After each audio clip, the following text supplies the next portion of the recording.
మన శరీరం స్పేస్లో ఉన్నప్పుడు మైక్రోగ్రావిటీ కారణంగా మన రక్తం పైకి ప్రవహిస్తుంది.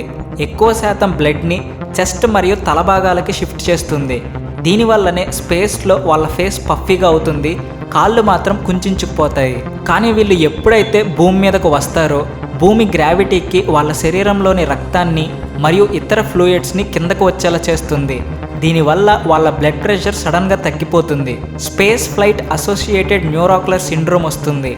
కంటి చూపు బ్లర్ అవుతుంది. దగ్గరగా ఉన్న వస్తువుల మీద సరిగ్గా ఫోకస్ చేయలేరు. సౌండ్స్ సరిగ్గా వినలేరు. స్మెల్ని సరిగ్గా గ్రహించలేరు. ఎర్త్ గ్రావిటీకి వాళ్ళ సెన్సెస్ అన్నీ ఓవర్లోడ్ అయిపోతాయి.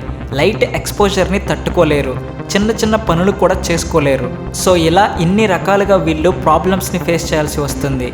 ఈ హెల్త్ ప్రాబ్లమ్స్ని అనుభవించాలి.